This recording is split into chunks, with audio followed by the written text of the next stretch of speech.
मुहां ब्राह्मणी गोटे पटरे महामारी कोरोना सहित समग्र विश्व लड़ाई करुवा बेले एवं बन्या ओडिशार अंटा भांगा बसी लघुचाप जनित वर्षा जोगु नदीर जलस्तर बढ़िबार लागिथिबारु केन्द्रापड़ा जिला पट्टामुंडाई बन्या परिस्थिति सृष्टि होईछि।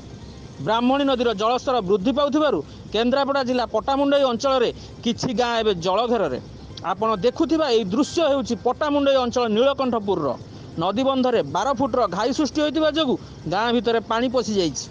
पानी घेर थिबा गाँ लोक माने एबे आतंकित अवस्था रहिछन्ति। बन्या पानी रे स्कूल कॉलेज मध्य पानी घेर रहितिबार देखिबाकू मिलुछि।